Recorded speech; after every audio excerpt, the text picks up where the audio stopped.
looking through people, for some reason we feel like we need to put on this happy self so that we can please an image that we're trying to achieve. We're often trying to achieve an image of like a sense of happiness or a belief of comfort, but in order to get there we seem to need to put on this fake self or this phony self to feel like we to actually achieve what we feel, or we think more so,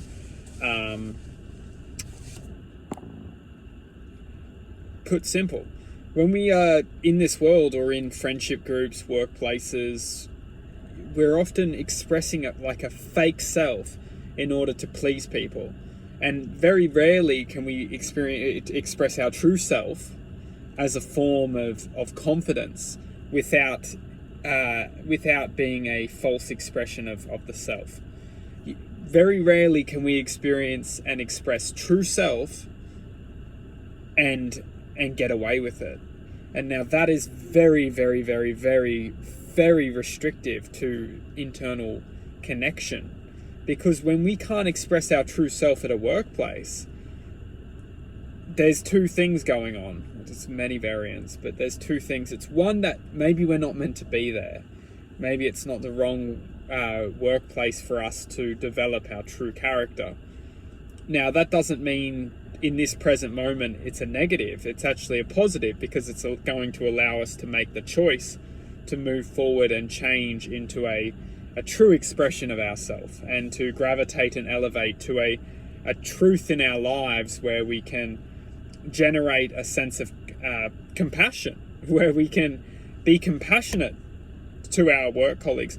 We often can't be compassionate because we're locked in the paradigm of that we need to please people. And when we're trying to please people, we can't truly express our true self without feeling the limitations of people's thoughts.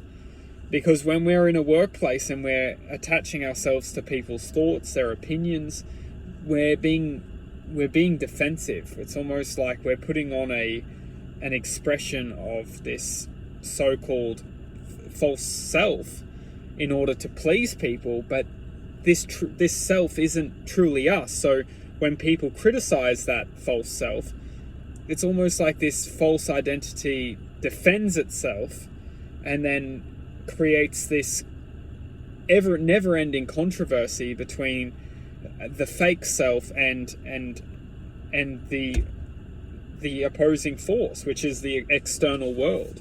So we talk about workplaces or friendship groups, but this is just the external world.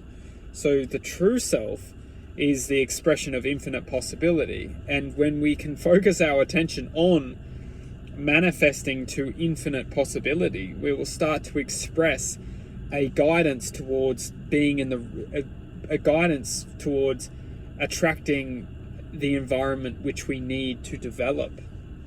So we're so often convinced and guided towards money, but this is only the illusion or the game that's creating a money diversion, where we are focusing our attention on money and disconnecting our attention on being guided towards a more present, content moment. So going back to expressing and seeing through people is understanding that we are all connected, we are all one. And as long as we're focusing our attention on being guided towards the right environment, we will, This present moment is a gift and there is no negative. So if we feel we're not in the right environment now, we can start to manifest our way out of it. But first it comes to acknowledge that this environment right now is the right environment. There is no negative. Although what we can start to do is manifest and attract truth, and the truth which we will be manifesting will help guide and bring the essence to to continuum. Truth will bring us to continuum as long as we can stay focused and stay loving.